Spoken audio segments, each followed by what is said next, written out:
والسلام على رسوله خاتم النبيين سيد الأنبياء والمرسلين وعلى آله وصحبه أجمعين أما بعد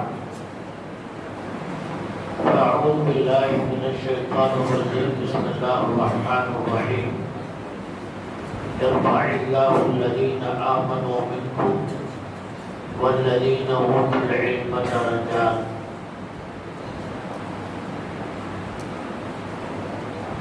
صدق الله العظيم.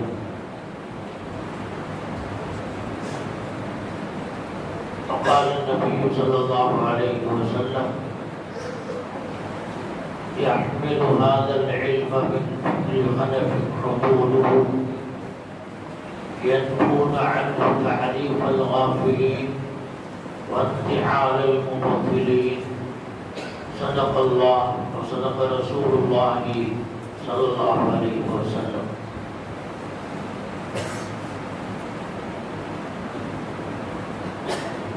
நிறைந்த மரியாதைக்கும் பாராட்டுக்குரிய சாதனையாளரும் விருதியும் பெறவிருக்கிற மரியாதைக்குரிய முகமது அலி ஹஜரத் கபுலா தாமத் பரகாத்தும் அவர்களே,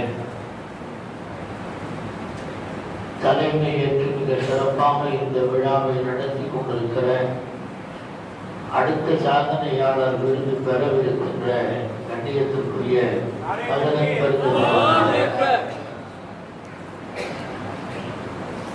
இது நேரம் வரை இந்த நிகழ்ச்சியிலே பங்கு கொண்டு கருத்துக்களை பரிமாறிய சங்கை மிகுந்த உலமா பெருமக்களே, குறிப்பாக இந்த விழாவை ஏற்பாடு செய்திருக்கிற யூசுஃபிகளே, ஆலிம்களே, பெரியோர்களே, சகோதரர்களே, பாசத்திற்குரிய தாய்மார்களே, சகோதரிகளே, அஸ்ஸலாமு அலைக்கும் வரஹ்மத்துல்லாஹி வபரகாத்துஹு. எல்லாம் வல்ல அல்லாஹ்வின் பேரருளால்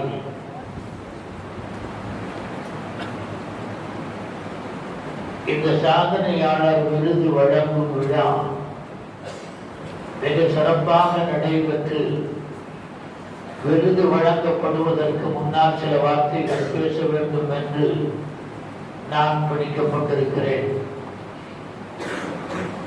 ஹஜரத் அவர்களுடைய சிறப்பம்சங்களை பற்றி அவர்களுடைய மாணவர்கள் நன்கு அறிவார்கள். அவர்கள் தங்களுடைய உள்ளக்கிடக்கையிலே அவர்கள் மாணவ பருவத்திலே கண்ட அனுபவங்கள், கிடைத்த பலன்கள், இவைகளை எல்லாம் இங்கே பரிமாறியதை நாம் கேட்டோம். கண்ணியத்திற்குரிய விழாவுடைய தலைவர் ஹஜரத் அவர்கள்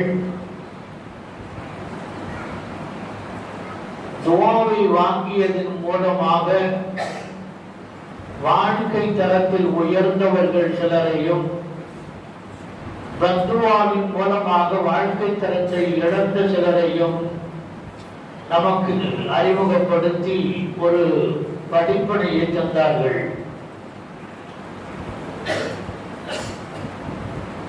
ஹஜரத் அவர்களை எல்லா வகையிலும் பாராட்ட முடியும்.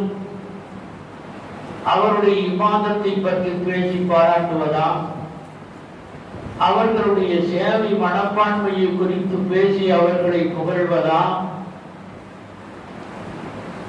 கூப்பிட்ட குரலுக்கு உடனடியாக ஓடி வந்து சேவை செய்கின்ற அவர்களுடைய அந்த மனப்பான்மையை புகழ்ந்து பேசுவதா, இதனால் வரை நீண்ட காலமாகவே மஜ்லிஸுல் மதாரிஸுல் அரபியாவிலே பொறுப்பு வகித்து எந்த கூட்டமாக இருந்தாலும், மழையாக இருந்தாலும், குளிராக இருந்தாலும், எல்லா நேரத்திலையும் வருகை புரிந்து சிறப்பித்த அவர்களுடைய அந்த பண்பை பற்றி பேசவா, அவர்களுடைய அடக்கம், ஒடுக்கம், பணிவு, இவைகளை பற்றி பேசவா, பல்வேறு அம்சங்கள் இங்கேயும் பரிமாறப்பட்டன. ஒன்றை நான் பார்க்கின்றேன். ஹஜரத் அவர்கள் இளமை பருவத்திலிருந்து மாணவ பருவத்திலிருந்து உஸ்தாதனுடைய தர்பியத்திலே இருந்து துவாவை அவர்கள் பெற்றிருக்கிறார்கள் என்ற உறுதியான செய்தியை நாம் மறுக்க முடியாது. அதிலே மிகச்சிறந்த உயர்வு மனித சமுதாயத்திற்கு, குறிப்பாக உலமாக்களுக்கு, மாணவர்களுக்கு உண்டு என்பதை நாம் பார்க்கின்றோம். அதற்கு இப்னு அப்பாஸ் ரலியல்லாஹு அன்ஹு அவர்கள் பெருமானார் ஸல்லல்லாஹு அலைஹி வஸல்லம் அவர்களை காண வேண்டும், அவர்களோடு இபாதத்து செய்ய வேண்டும், இரவு நேரத்தில் அவர்களோடு இருக்க வேண்டும் என்ற எண்ணத்தில் அவர்களுடைய காலா மைமுனா பின்துல் ஹாரிஸ் ரலியல்லாஹு அன்ஹா அவர்களுடைய வீட்டுக்கு செல்லுகிறார்கள், படுத்துக் கொள்ளுகிறார்கள். சிறு பிள்ளையாக இருந்தார்கள். எந்த நேரத்தில் அங்கிருந்தவர்கள் எழுவார்களோ அந்த நேரத்திலே நாம் சென்று அவர்களோடு தொழ வேண்டும் என்று ஆசைப்படுகிறார்கள். நபிகள் பெருமான் ஸல்லல்லாஹு அலைஹி வஸல்லம் அவர்கள் வழமையாக எழுந்து ஒது செய்வதற்கு, அவருடைய தேவைகளை முடித்துவிட்டு ஒது செய்வதற்காக வேண்டி புறப்பட்டு செல்லுகின்றார்கள். யாருக்கு தெரியாமல், பெருமானார் அவர்களுக்கே தெரியாமல் கலாவுல் ஹாஜத்துக்காக வேண்டி போன அவர்களுக்கு பின்னால் அவர்களுக்கு தெரியாமல் மெல்ல இந்த சிறுவர் இப்னு அப்பாஸ் ரலியல்லாஹு அன்ஹு அவர்கள் போய் அவர்களுக்கு உது செய்வதற்கான தண்ணீரை அங்கே எடுத்து வைத்ததை, கலாவுல் ஹாஜத்தை முடித்துவிட்டு வந்த பெருமானார் ஸல்லல்லாஹு அலைஹி வஸல்லம் அவர்கள் பிரமித்து போனார்கள். யார் இப்படி இந்த நேரத்தில் வந்து எனக்கு ஹிதுமத் செய்தது, இந்த நேரத்தில் வந்து என்னுடைய தேவையை நிறைவேற்றியது யார் என்று பிரமித்து போனார்கள். விசாரித்து பார்த்தால் இந்த சிறுவன் என்பது விளங்குகிறது. எதிர்பாராத ஒரு ஹிதுமத்தை, ஒரு மஹ்தூமான ஒருவர் தன்னுடைய காஜிமிடத்திலிருந்து ஹிதுமத்தை எதிர்பார்ப்பது யதார்த்தம் தான். ஆனால் எதிர்பாராத அளவுக்கு அந்த ஹிதுமத்து வருகிற போது உள்ள கிடக்கையிலிருந்து வருகின்ற வார்த்தை துஆவாக வெளிப்படுகிறது. அல்லாஹும்ம ஃபக்ஹ்ஹு ஃபித்தீன் வஅல்லிம்ஹு தஅவீல் என்று அந்த நேரத்திலே பெருமானார் ஸல்லல்லாஹு அலைஹி வஸல்லம் அவர்கள் ஹிதுமத்தை பார்த்து எதிர்பாராத அளவுக்கு ஹிதுமத்தை செய்ததை உணர்ந்து அவருடைய உள்ளத்திலிருந்து வெளிப்பட்ட அந்த வார்த்தை இப்னு அப்பாஸ் ரலியல்லாஹு அன்ஹு அவருடைய வாழ்க்கையை புரட்டி போட்டது என்று சொல்லலாம். மிகப்பெரிய மாற்றத்தை அவர்கள் கண்டார்கள். ரஹீஸுல் முஃபஸ்ஸிரீன் என்று சொல்லப்படுகிற அளவுக்கு அந்தஸ்து உயர்ந்தது என்று சொன்னால், அவர்கள் ஒரு சிறு ஹிதுமத்தை எதிர்பாராத நேரத்திலே, எதிர்பாராத விதத்திலே அவர்கள் செய்து அதன் மூலமாக அந்த துஆவை பெற்றார்கள். கண்ணியத்திற்குரிய ஹஜ்ரத் அவர்கள் தங்களுடைய உஸ்தாத், குறிப்பாக கலீல் அஹ்மத் தேவனூரி ஹஜ்ரத் நம்பரல்லாஹு மன்கதஹு அவர்களுக்கும் மற்ற சில உஸ்தாதுகளுக்கும் அவர்கள் செய்த சேவைகள் மூலமாக துஆக்களை பெற்றிருக்கிறார்கள் என்பதை நாம் விளங்க முடிகிறது. இப்படி பலரையும் வரலாற்றில் பார்க்கின்றோம், சொல்லுவதற்கு நேரமில்லை என்பதனால் சுருக்குகிறேன். கண்ணியத்திற்குரியவர்களே, அதற்கவர்களும் அழகாக சொன்னார்கள், இந்த துஆக்களை வாங்குவது மிக முக்கியமான ஒன்று. திறமை என்பது ஒரு புறம் இருக்கட்டும், நம்முடைய அறிவு, நம்முடைய தேட்டம் வேறொரு புறம் இருக்கட்டும். எல்லாவற்றிற்கும் மேலாக தௌஃபீக் என்பது மிக முக்கியமான ஒன்று.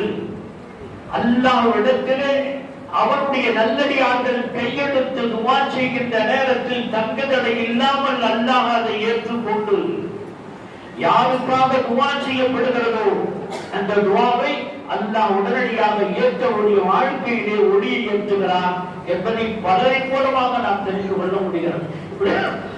சஹாபாக்களிலே பல பேர், அனஸ் ரலியல்லாஹு அன்ஹு, அபூ ஹுரைரா ரலியல்லாஹு அன்ஹு, சஅத் இப்னு அபீ வக்காஸ் ரலியல்லாஹு அன்ஹு, இப்படி பல பேரை நாம் பட்டியலிட்டு சொல்ல முடியும். அவர்களுக்காக வேண்டி பெருமானார் அவர்கள் செய்த தனிப்பட்ட துஆக்கள் அவருடைய வாழ்க்கையை உயர்ந்த ஸ்தானத்திற்கு கொண்டு சென்றிருக்கிறார். எனவே உலமாக்களாகட்டும் தலமாக்களாகட்டும் நம்முடைய உஸ்தாத் இடத்திலே அவர்கள் ஹிதுமத்தை செய்து அவருடைய உள்ளத்திலிருந்து சந்தோஷத்தை பெற்று துஆக்களை பெற்று சனது வாங்கி செல்ல வேண்டும். இதுதான் மிக முக்கியமான ஒன்று. திறமை என்பது இரண்டாம் தரம் தான் என்பதை நாம் இங்கே விளங்கிக் கொள்ள வேண்டும். கண்ணியத்திற்குரியவர்களே, நான் இங்கே 4 வகையான மனிதர்களை இங்கே நான் பார்க்கிறேன். உலமாக்கள் நிறைந்திருக்கிறார்கள், தொலமாக்கள் நிறைந்திருக்கிறார்கள். அந்த உலமாக்களையும் தொலமாக்களையும் நேசிக்கின்றவர்கள் இருக்கிறார்கள். இதை பார்க்கிற போது அபூ தர்தா ரலியல்லாஹு அன்ஹு அவர்களுடைய ஒரு ரிவாயத் நினைவுக்கு வருகிறது. பெருமானார் ஸல்லல்லாஹு அலைஹி வஸல்லம் சொன்ன ஹதீஸ் எல்லோருக்கும் தெரியும். குன் ஆலிமன் அவ் முத்தஅல்லிமன் அவ் முஹிப்பன் அவ் முஸ்தமிஅன் ஃபலா தகுன் ராபி ஹாமிஸன் ஃபதஹ்லு. நீங்கள் கற்றுணர்ந்த ஆலிம்களாக இருங்கள். அப்படி ஆலிமாக ஆக முடியவில்லை என்று சொன்னால் ஆலிமாக ஆகுவதற்கு முயற்சி செய்கின்ற மாணவர்களாக இருங்கள். ஆலிமாகவும் இல்லை மாணவராகவும் இல்லை என்று சொன்னால் அந்த ஆலிம்களையும் மாணவர்களையும் நேசிக்கின்றவர்களாக இருங்கள். அதுவும் உங்களால் முடியவில்லை என்று சொன்னால் தூரத்தில் இருந்தவர்களை பார்க்கின்ற நீங்கள் எங்காவது ஏதாவது ஒரு நேரத்திலே அவர்களுடைய பேச்சுக்களை அவர்களுடைய உபதேசங்களை கேட்டு பயன்பெறுகின்ற முஸ்தமியாக நீங்கள் இருங்கள். இந்த நாளும் இல்லை என்று சொன்னால் 5வதாக நீங்கள் ஆகிவிட வேண்டாம். அது உங்களுடைய அழிவுக்கு காரணமாகும் என்று பெருமானார் ஸல்லல்லாஹு அலைஹி வஸல்லம் சொன்னதை அபூ தர்தா ரலியல்லாஹு அன்ஹு அவர்கள் அறிவிக்கிறார்கள். அந்த ஹதீஸை இங்கே நான் நினைவு கூறுகின்றேன். இங்கே உலமாக்கள் இருக்கிறார்கள், தொலமாக்கள் இருக்கின்றார்கள், அவர்களை நேசிக்கின்றவர்கள் இருக்கின்றார்கள், இல்மை ஆதரிக்கின்றவர்கள் இருக்கின்றார்கள். இது போன்ற கூட்டங்களில் கேட்டு தங்களை திருத்திக் கொள்வதற்காக வேண்டி வந்த நல்லவர்களும் இருக்கின்றார்கள். அல்லாஹ் அந்த 5வதில் அல்லாஹ் நம்மை ஆக்காமல் இருப்பானாக. இந்த 4 பேருடைய கூட்டத்தில் அல்லாஹ் நம்மை ஆக்குவானாக. கண்ணியத்திற்குரியவர்களே, இந்த இடத்தில் உலமாக்களிடத்திலே சில விஷயங்களை சொல்லுவது பொருத்தமாக இருக்கும் என்று நினைக்கின்றேன். கண்ணியத்திற்குரிய உலமாக்களே, சேவைகள் சாதனைகள் இங்கே பாராட்டப்படுகின்றன. சாதனை புரிந்தவர்களுடைய பட்டியல் நமக்கு தெரியும். ஏராளமானவர்களுடைய வரலாறுகள் சாதனைகள் நமக்கு தெரியும். தனி மனிதனாக இருந்து ஒரு சமூகத்தினுடைய மிகப்பெரிய சேவையை செய்தவர்கள், சன்மார்க்கத்தினுடைய கல்வியை மேம்பட செய்தவர்கள் என்று பலரையும் பார்க்கின்றோம். தென்னகத்தை பொறுத்தவரையில் பாக்கியாத்து சாலிஹாத்தினுடைய நிறுவனர் ஒரு கல்வி கலாச்சாரையை நிறுவி உலகிற்கும் உலமாக்களை பரப்பி ஒரு தனி மனிதனுடைய சிந்தனை உலகத்தினுடைய நாலாபக்கங்களிலேயும் வெல்வை கொண்டு போய் சேர்த்தது. வடநாட்டில் அல்லாமா மௌலானா காசிம் நானூத்ரி ரஹ்மத்துல்லாஹி அலைஹி அவர்கள், அவர்களை போன்றவர்கள், அதற்கு பின் வந்தவர்கள், இவர்கள் எல்லாம் உலகெங்கும் உலமாக்களை உருவாக்கி மார்க்கத்தினுடைய சேவையை செய்வதிலே அவர்கள் தனி மனிதர் சிந்தித்த ஒரு சிந்தனையினுடைய விளைவு உலகம் முழுவதும் உலமாக்கள் பரவினார்கள். அந்த அடிப்படையிலே நிறைய பேரை சொல்ல முடியும். கண்ணியத்திற்குரிய விழாவுடைய தலைவர் ஹஜரத் அவருடைய தந்தை அப்துல் சலாம் பாக்கவி ரஹ்மத்துல்லாஹி அலைஹி அவர்கள் சிந்தித்த ஒரு சிந்தனை, கல்வியினுடைய சேவை அவருடைய உள்ளத்தில் வேரூன்றி பதிந்திருந்தது. அதனுடைய வெளிப்பாடுதான் இன்றைக்கு திருச்சி அலங்கரித்துக் கொண்டிருக்கின்ற தமிழகத்தினுடைய பல நாடுகளிலேயும் இருக்கின்ற அன்பாளிகள் இன்றைக்கு சேவை செய்து கொண்டிருப்பது ஒரு தனி மனிதர் செய்த சாதனை என்பதை பார்க்கின்றோம். யூசுஃபி அரபி கல்லூரியினுடைய நிறுவனர்கள் இங்கே ஈசாத ஜவாபு செய்யப்பட்டிருக்கிறது.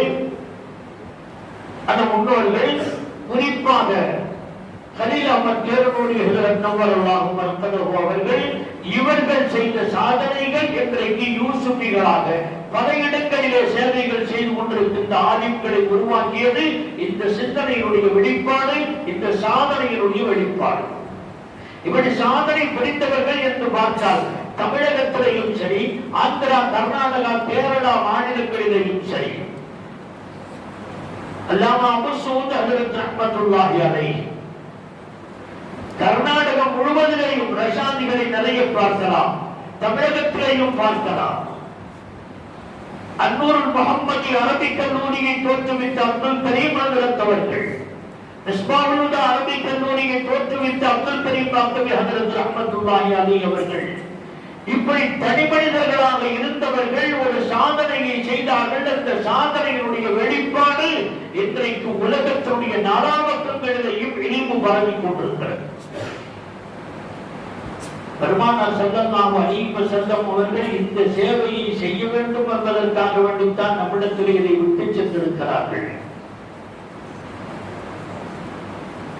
லட்சத்திற்கும் மேற்பட்ட சஹாபாக்கள் குழுமி இருந்த அந்த சபையிலே வல்யுபல்லிகு ஷாஹித் வல் காயிப் என்று சொன்னார்களே, இங்கே இருக்கின்றவர்கள் இல்லாதவர்களுக்கு கொண்டு போய் சேருங்கள் இந்த செய்திகளை. இங்கே இருக்கின்றவர்கள் என்று சொன்னால் குழுமை இருக்கின்ற இங்கே இருப்பவர்கள், இங்கே வராதவர்களுக்கு கொண்டு போய் சேருங்கள். இன்னொரு கருத்து, இந்த காலத்தில் இருக்கக்கூடியவர்கள் அடுத்த தலைமுறைகள், அதனடுத்த தலைமுறைகள், தலைமுறைகளாக பல சந்ததிகள் வருகின்ற போது அவர்களுக்கெல்லாம் இந்த கருத்தை கொண்டு போய் சேர்க்க வேண்டிய பொறுப்பு உங்களுடையது என்று சஹாபாக்களை பார்த்து சொன்னார்களே, அது உலமாக்களை பார்த்து சொன்னதுதான். இல்மை வாழையடி வாழையாக ஒரு பாரம்பரிய அடிப்படையிலே தலைமுறைகளுக்கு கொண்டு போய் சேர்க்க வேண்டிய பொறுப்பும் கடமையும் உலமாக்களுக்கு உண்டு. அவர்களுடைய அகீதாக்கள், அவர்களுடைய அமல்கள் சீராக இருப்பதற்கான ஏற்பாடுகளை செய்ய வேண்டிய பொறுப்பும் கடமையும் நம் எல்லோருக்கும் உண்டு. உலமாக்கள் ஆகிய நாம் இன்றைக்கு இருக்கக்கூடிய சூழ்நிலைகளை பாருங்கள். அன்றைக்கு சேவை செய்த பலரையும் சிந்தித்து பாருங்கள். பெருமானாருடைய காலத்திலே அமல் ரீதியாக எந்த பிரச்சனையும் இல்லை. ஆனால் கருத்து வேறுபாடுகள் இருந்தன. ஒருத்தர் இப்படி வித்தல் தொழுவாரு, இன்னொருத்தர் வேறொரு மாதிரி வித்தல் தொழுவாரு. ஒருத்தர் இந்த நேரத்தில் ஓதுவாரு, இன்னொருத்தர் வேற ஒரு நேரத்தில் ஓதுவாரு. சொன்னத்தை 2 ரக்காத் தொழுவாங்க, இன்னொருத்தர் 4 ரக்காத் தொழுவாங்க. அமல்களிலே வித்தியாசம் இருந்தது. ஆனால் அகீதாவிலே கொள்கை அடிப்படையிலே கருத்து மாறுபாடு இருந்ததில்லை சஹாபாக்களுடைய காலத்தில். ஆனால் பின்னொரு காலம் அகீதாக்களிலே குழப்பம் ஏற்படும் என்பதை பெருமானார் ஸல்லல்லாஹு அலைஹி வஸல்லம் தங்களுடைய வார்த்தையில் மறைத்துவத்தில் வைத்து சொன்னார்கள். சதப்தரிபு உம்மத்தி, என்னுடைய உம்மத்துகள் 73 கூட்டங்களில் ஒரு கூட்டத்தை தவிர மற்ற 72 கூட்டத்தவர்கள் வழிகேடர்கள் என்று சொல்லும் போது மன்ஹுமியா ரசூலுல்லாஹ் காலமா அனா அலைஹி வஸஹாபி என்று பெருமானார் ஸல்லல்லாஹு அலைஹி வஸல்லம் சொன்னதை உலமாக்கள் அறிவீர்கள். நான் இருந்த ஒரு கொள்கை, என்னுடைய சஹாபாக்கள் எதில் இருந்தார்களோ அந்த கொள்கை, இவைகள் தான் நரக நெருப்பிலிருந்து நஜாத்தை, ஈடேற்றத்தை பெற்றவர்களுடைய கூட்டம் என்று பெருமானார் ஸல்லல்லாஹு அலைஹி வஸல்லம் சொன்னார்களே, அந்த கூட்டம் அல்லாமல் வழிகேடர்களுடைய கூட்டம் இனிமேல் பிறப்பார்கள் என்று. இனிமேல் சத்தப்தரிபு சீன், உங்களுக்கெல்லாம் தெரியும் முதாரியான பெயரிலே சீன் நுழைஞ்சா என்ன செய்யும்? இன்னொரு காலத்தில் இருந்தார்கள். அதனுடைய கருத்து, என்னுடைய காலத்தில் இந்த அகீதாவில் வித்தியாசம் வராது, கருத்து வேறுபாடு வராது. என்னுடைய காலத்துக்கு அடுத்த காலம் சஹாபாக்களுடைய வாழக்கூடிய காலத்தில் அகீதாவில் பிரச்சனை வராது. சத்தப்தரிபு சீனை போட்டு சொன்னார்கள். அது உருவாகுவதற்கு தாபீன்களுடைய கடைசி காலத்தில் அது வெளிப்பட்டது. கலீஃபா மன்சூருடைய காலத்திலே குர்ஆன் அல்லாஹ்வுடைய கலாம், அந்த கலாம் கதீமா ஹாதிஸா என்ற பிரச்சனை உங்களுக்கு எல்லாம் தெரியும். குர்ஆனை கலாமுல்லாஹி கதீமுன் என்று சொன்ன கூட்டம் முஅத்தஸிலாக்கள் என்று சொல்லப்படுகின்ற அந்த காலத்து வஹாபிகள். அவருடைய எதிர்த்து நின்றவர்கள் அஹ்மது பின் ஹம்பல் ரஹ்மத்துல்லாஹி அலைஹி அவர்கள் குர்ஆன் ஹாதிஸ் என்று சொன்னார்கள். குர்ஆன் கதீம் என்று சொன்னால் அது புராதனமானது, அது ஒரு காலத்திற்கு பின்னால் உருவானது அல்ல. ஹாதிஸ் அல்ல, மக்லூக் அல்ல, படைக்கப்பட்டது அல்ல என்ற கருத்தை அஹ்லுஸ் சுன்னத் வல் ஜமாஅத் கொண்டிருந்தார்கள். ஆனால் இல்லை, அது படைக்கப்பட்டதுதான், அது ஹாதிஸ் புதியதுதான், புராதனமானது அல்ல என்ற கருத்தை வஹாபிகள் அன்றைய முஅத்தஸிலாக்கள் கொண்டிருந்தார்கள். அந்த கருத்தை அரசன் கலீஃபா கொண்டிருந்தான். எதிராக பேசுகின்றவர்களை எல்லாம் வெட்டி தீர்த்தான். அஹ்மது பின் ஹம்பலை வெட்டுவதற்கு முன்னாலே 2 பேரை வெட்டி தீர்த்து விட்டு உன்னுடைய கதிகம் இதுதானா என்று சொன்ன போது மலை குன்று போல உறுதியாக இருந்தவர்கள் அஹ்மது பின் ஹம்பல் உயிரை கொடுப்பதற்கு தயாரானார்களே தவிர கொள்கையை விட்டுக் கொடுப்பதற்கு தயாராகவில்லை. அக்பர் என்பவன் தீன இலாஹி என்ற ஒரு மதத்தை தோற்றுவித்து அன்றைய காலத்தில் இருந்த இந்துக்களுடைய கொள்கைகளை எல்லாம் உள்வாங்கி இதுவும் இஸ்லாம்தான் என்று அறிமுகப்படுத்தி ஒரு புதிய மதத்தை தோற்றுவித்த அக்பர் இன்றைக்கு அவன் ஒரு கிரேட்டஸ்ட் என்று பெயர் பெற்றிருக்கிறான். இன்றைய கால சூழ்நிலையில் அவன் பாராட்டப்படுகிறான். ஏன் அவன் முஸ்லிமாக இல்லை? இந்து மதத்தை ஆதரிக்கின்றவன், இந்து பெண்களை திருமணம் முடிக்கலாம் என்று சொன்னவன், இந்துக்களுடைய ஈதுகளை பெருநாட்களை கொண்டாடலாம் என்று சொன்னவன், கோமாதாவை வணங்கலாம் என்று சொன்னவன், சாணியை எடுத்து அது வழக்கத்திற்கு தடவிக் கொள்வதை சரி என்று சொன்னவன், இப்படி ஒரு மதத்தை தோற்றுவித்த சந்தர்ப்பத்தில் தான் முஜத்தித் அல்-ஃபசானி சையத் அஹ்மது ஸர்ஹிந்தி ரஹ்மத்துல்லாஹி அலைஹி அவர்கள் தோன்றினார்கள். எதிர்த்து நின்றார்கள். கடுமையான மலை போல நின்றார்கள். குவாலியர் சிறையிலே அடைக்கப்பட்ட நேரத்திலேயும் சரி, சிறைக்கு சென்றார்கள். சிறை கொட்டடியிலே இருக்கிற போது அவர்களுக்கு கொடுக்கப்பட்ட எல்லா தொல்லைகளையும் தொந்தரவுகளையும் தாங்கினார்கள், சகித்தார்கள். ஆனால் கொள்கையை விட்டுக் கொடுக்கவில்லை. இதுதான் ஒரு ஆணின் கொள்கையிலே எந்த சமரமும் செய்யக்கூடாது, சமரசம் என்ற பேச்சுக்கே இடமில்லை என்பதை நிரூபித்தார்கள். ஜஹாங்கீர் அடுத்த தலைவராக, இன்னும் சொல்ல போனால் பட்டத்து இளவரசனாக இருந்தவர். அக்பருக்கு பின்னாலே ஜஹாங்கீர் வந்தார். ஆனால் ஜஹாங்கீருடைய குடும்பத்தை எல்லாம் மாற்றிவிட்டார்கள். சிறை கொட்டடியிலே இருந்த பல சிறை கைதிகளை மாற்றிவிட்டார்கள். அதற்கு பிறகு அந்த குடும்பத்தையே திருத்தியது மட்டுமல்லாமல் இந்த மாத்திரான கொள்கையை எதிர்த்து நின்று அதை நிர்மூலமாக ஆக்கியவர்கள் முஜத்தித் அல்-ஃபசானி சையத் அஹ்மது ஸர்ஹிந்தி ரஹ்மத்துல்லாஹி அலைஹி.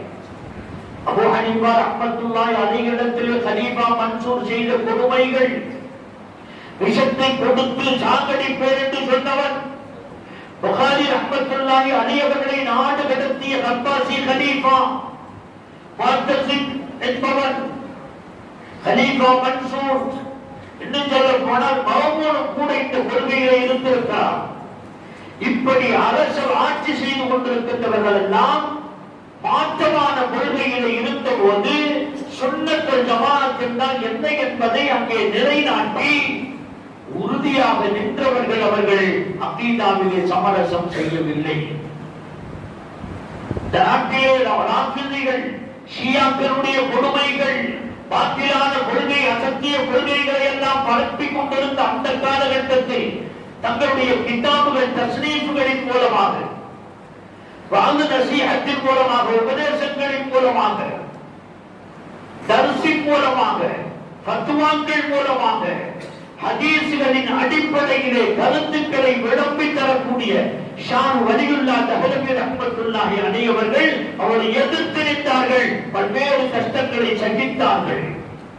இப்படி உலமாக்கள் செய்த சாதனைகளால் இன்றைக்கு நாம் முஸ்லிம்களாக வாழ்ந்து கொண்டிருக்கிறோம். ஆனால் இன்றைக்கு பல சோதனைகள் நம்மை நோக்கி வந்திருக்கின்றன. அப்படியே அகீதாக்களுக்கு பல சோதனைகள் வந்து கொண்டிருக்கின்றன. நபுவத்துடைய விஷயத்தில் காதியானியத்துடைய ஃபித்னா இன்றைக்கு ரொம்ப வேகமாக பரவி கொண்டிருக்கிறது. இன்ஜினியர் மீர்சா என்பவன் ஒண்ணுமில்லை, வெளி அரங்கத்திற்கு கூட வருவதில்லை, உள்ள தாழிடப்பட்ட அறைக்குள்ளே இருந்து பேசுகிறார். லட்சக்கணக்கான பேர் அதற்கு வியூஸ் போட்டிருக்கின்றார்கள், அதை ஆதரித்திருக்கின்றார்கள், கேட்டிருக்கின்றார்கள். இளைஞர்கள் நம்முடைய கொள்கை என்னவென்று தெரியாமல் சோரம் போய் கொண்டிருக்கிறார்கள். உலமாக்களே, நம்முடைய சேவை தொடர வேண்டும். நம்முடைய முன்னோர்களுடைய அடியற்றி நாம் வர வேண்டும். அவர்கள் செய்த சேவைகளில் சாதனைகளில் நாமும் பங்கு கொள்ள வேண்டும். சூழலை எப்படியெல்லாம் மாறிக்கொண்டிருக்கிறது. நுபுவத்திலே கை வைத்தவனுக்கு ஆதரவு கொடுத்து பல லட்சக்கணக்கான காலேஜ் ஸ்டூடெண்ட்ஸ்கள் நிறைய பேர், லட்சத்துக்கும் மேற்பட்டவர்கள் இன்றைக்கு போய் கொண்டிருக்கிறார். நம்மளுடைய கணக்கே தெரியாது. எந்த ஊர்ல எந்த மஹல்லாவுல எத்தனை பேர் இருக்கிறாங்க நம்ம கணக்கு நம்மகிட்ட இல்லையே. சென்சஸ் எடுத்தா வச்சிருக்கிறோம். லவ் மேரேஜ்ங்கிற பேர்ல பெண் பிள்ளைகள் கொத்து கொத்தா வெளியே போயிருக்கிறான். ஒவ்வொரு மாவட்டத்திலையும் பல ஆயிரம் பெண்கள் பொருத்தத்தாகி கொண்டிருக்கிறார்கள். சோதனையான ஒரு காலகட்டம். பல நூற்றுக்கணக்கான பல்லாயிரக்கணக்கான இளைஞர்கள் சரியான நேரான பாதையில் இருந்து தவறான பாதைக்கு சென்று கொண்டிருக்கிறார்கள். என்ன சொன்னாலும் கேட்கிறான். மீடியாவுடைய காலமா போச்சு. நேரடியா உட்கார்ந்து பேசுறதுங்கிறது இல்லாம இன்றைக்கு மீடியாக்களிலே உள்ளே புகுந்து எல்லா கொள்கைகளையும் உள்வாங்கிக் கொள்ளுகின்ற குப்பை தொட்டியை போல தன்னை ஆக்கிக் கொள்கிறார். சமுதாயம் எங்கே சென்று கொண்டிருக்கிறது? அதனால எவனை எதை வேணாலும் சொல்லாங்கிற மாதிரி ஆகிப்போச்சு. வடநாட்டில் ஷக்கீல் ஹனீஃப்ங்கிறவனுக்கு பிறந்திருக்கிறான். அவன் நான் தான் ஈசாங்கிறான். அவன் பெரிய பித்தனா. அவன் சொல்லக்கூடிய கருத்துக்களை எல்லாம் உள்வாங்கக்கூடிய இளைஞர்கள் இன்றைக்கு நூறுகளாக இருந்து இன்றைக்கு பல ஆயிரங்களாக உருவாகிவிட்டன. இதே திருச்சியிலேயும் இருக்கிறார்கள், சென்னையிலேயும் இருக்கிறார்கள், பெருநகரங்களிலே பரவிக் கொண்டிருக்கிறார்கள். அவருடைய தங்களுடைய வலைகளை வீசிக்கொண்டே இருக்கிறார்கள். மிர்சா குலாம் அஹ்மத் காதியானி செய்ததை விட இன்றைக்கு இன்ஜினியர் மிர்சா இருக்கிறானே, அவன் இந்த மீடியாவின் மூலமாக லட்சக்கணக்கான இளைஞர்களை தாரை வார்த்து கொடுத்து விட்டார்கள். அப்படியே தன் பக்கம் இழுத்து விட்டான். அவன் தன்னை இழந்து விட்டார்கள். காலேஜ் ஸ்டூடெண்ட்ஸ்கள் எக்ஸ் முஸ்லிம் என்ற பெயரால் ஒரு கூட்டம். அவன் என்ன நோக்கம்னா, இஸ்லாத்துக்கு பக்கம் வந்து கொண்டே இருக்கக்கூடியவர்களை தடுத்து நிறுத்த வேண்டும். நாங்கெல்லாம் அப்படித்தாங்க இருந்தோம். நாங்கெல்லாம் அந்த பக்கம் இருந்த முஸ்லிமா இருந்தவங்க தான். ஆனா வெறுத்து போய் இவ்வளவு மோசமான மதமாண்டு தெரிஞ்சதுக்கு பின்னால நாங்கள் மதம் மாறி வந்து விட்டோம் என்று சொல்லி உள்ளே இருக்கக்கூடியவனை குழப்ப வேண்டும். வெளியிலிருந்து இஸ்லாத்தின் பக்கம் வரக்கூடியவர்களை தடுக்க வேண்டும். இந்த ரெண்டு நோக்கத்தின் அடிப்படையிலே சில பேர் கோயில் மாடுகளை போட்டு நேர்த்து விடப்பட்டிருக்கிறார்கள் எக்ஸ் முஸ்லிம் என்ற பெயரால். அதுல பல பேர் போயிட்டான். ஏதோ வெறும் வாதம் என்று நினைக்காதீர்கள். பல்லாயிரக்கணக்கான இளைஞர்கள் அதன் பக்கம் போய் கொண்டிருக்கிறார்கள். ஒரு சோதனையான ஒரு காலம். வேடிக்கை பார்த்துக் கொண்டிருக்க முடியாது. நம்முடைய முன்னோர்கள் செய்த சேவைகளை சாதனைகளை நினைத்து பார்க்கின்றோம். உயிரை கொடுப்பதற்கு தயாரானார்கள். நாடு கடத்தப்பட்ட போது அதற்கும் தயாரானார்கள். கொலை மிரட்டல் அப்போது தயாரானார்கள். அடித்து துன்புறுத்திய நேரத்திலையும் அதையும் வாங்கிக் கொண்டார்கள். கண்ணியத்திற்குரியவர்களே, உலமாக்களாகிய நாம் சாதனைகளுக்கு விருது வழங்கப்படுகின்ற இந்த நேரத்தில் நாமும் ஏதாவது ஒரு சாதனை செய்ய வேண்டும். இந்த சமூகத்திற்கு, சமுதாயத்திற்கு நம்மால் ஏதாவது ஒன்று செய்ய வேண்டும். நான் சொன்னேனே, இன்னும் பல பேரை சொல்ல முடியும். தனி மனிதராக இருந்து ஒரு பெரும் சாதனையாளராக மறைந்தார்களே, அது ஒவ்வொரு ஆளுடைய உள்ளத்திலையும் பதிய வேண்டிய ஒன்று. நாம் ஒரு தனி மனிதனாக வாழ்ந்துவிட்டு போகக்கூடாது. நமக்கு பின்னால் நாம் நம்மை பேச வேண்டும், நம்மை பாராட்ட வேண்டும். யார் பாராட்டுகின்றார்களோ என்னையோ அல்லாஹ்விடத்திலே உயர்ந்த அந்தஸ்தை நாம் பெற வேண்டும். அப்படிப்பட்ட சாதனையாளர்கள் உருவாக வேண்டும். இன்றைக்கு இமாம்களாக இருக்கின்றவர்கள் பள்ளிவாசலோடு தன்னுடைய குடும்பத்தை முடித்துக் கொள்ளக்கூடியவர்கள், தரிசனை இருக்கக்கூடியவர்கள் தரிசோடு தன்னுடைய சேவையை முடித்துக் கொள்ளக்கூடியவர்கள், காலியாக இருக்கின்றவர்கள் கலாபத்திலே மட்டும் தன்னுடைய சேவையை முடித்துக் கொண்டிருந்தவர்கள், பேச்சாளராக இருக்கின்றவர்கள் பேச்சிலே மட்டும் தன்னுடைய சேவையை முடித்துக் கொண்டிருக்கின்றவர்கள். இப்படியாக இல்லாமல் பரந்து விரிந்த சேவையை, பரவலான ஒரு சேவையை செய்வதற்கு உலமாக்கள் முன்வர வேண்டியது காலத்துடைய கட்டாயம் என்பதை நாம் புரிய கடமைப்பட்டிருக்கின்றோம். சொல்ல போனால் பெண்களுடைய ஃபித்னா ரொம்ப மோசமான ஃபித்னாவா போயிட்டு இருக்கு. பல பேர் நிக்காவுக்கு முன்னாலேயே கற்பை இழக்கக்கூடிய நிலை உங்களுக்கெல்லாம் தெரியும். உயர்ந்த சிறந்த குடும்பத்திலே பிறந்த பெண்கள் கூட இப்படி சோழ போன காரணத்தினாலே உயர்ந்த குடும்பங்கள் எல்லாம் நடுத்தரவிலே சந்தி சிரிக்க நிற்கக்கூடிய நிலைகளை பார்த்துக் கொண்டிருக்கிறோம். எனவே கண்ணியத்துக்குரியவர்களே, உலமாக்களே, என்னையும் சேர்த்துத்தான் சொல்லுகின்றேன். சேவை சிந்தனை என்பதிலே, சாதனை என்பதிலே நம்மை நாம் இணைத்துக் கொள்ள வேண்டும். அதற்கு அவர்கள் பல சாதனைகளை செய்திருக்கின்றார்கள் என்பதை நாம் பேசினோம். எனக்கு கூட சில சமயத்துல எப்படா இந்த மனுஷன் இப்படி எல்லாம் செய்யறாருங்கிற மாதிரி எண்ணம் வரும். நான் கூடவே பயணிக்கக்கூடியவன். ஒரு நேரத்துல வந்தா அதற்கு தொழுது இருக்கிறாங்க, ஒரு போன் அடிச்சா இன்னொரு நேரத்துல கேட்டா அதற்கு பஞ்சாயத்துல இருக்கிறாங்க. சரி, கொஞ்ச நேரம் கழிச்சு அடிக்கலாம் அப்படின்னு பார்த்தாங்க, அதற்கு ஒரு கூட்டத்தில் இருக்கிறாங்க. இன்னும் கொஞ்ச நேரம் கழிச்சு அடிக்கலாம்னு பார்த்தா அதற்கு தன்னுடைய சொந்த வேலைகள் இருக்கிறாங்க. இப்படி ஏதாவது ஒரு சேவையிலே இல்லை, ஆனால் பாடத்தில் இருக்கிறாங்க, யாரோட பேசிட்டு இருக்காங்க. காலை எழுந்தது முதல் இரவு படுக்கிற நேரம் வரை சேவையாகவே இருந்து கொண்டிருக்கக்கூடிய சேவை சாதனை என்று சொல்ல வேண்டும். அந்த சாதனைக்கு நீங்கள் வழங்கி இருக்கக்கூடிய இந்த விருது அதற்கு மிக பொருத்தமானது. அதே நேரத்தில் இது போன்ற சாதனைகளை நாமும் செய்ய வேண்டும் என்ற ஒரு படிப்பினையை இந்த இடத்துல எடுத்துக்கொள்ள வேண்டும் என்பதை நான் இங்கே வலியுறுத்தி சொல்லிக் கொள்கிறேன். அல்லாஹ் எனக்கும் அந்த தௌஃபீக் தர வேண்டும் என்று நீங்களும் துஆ செய்யுங்கள். நாம் எல்லோரும் துஆ செய்வோமாக. அல்லாஹ் ஜல்ல ஷானஹு வ தஆலா தீனுக்கு சேவை செய்யக்கூடிய சேவகர்களாக அல்லாஹ் நம்மை ஆக்கி அருள் புரிவானாக.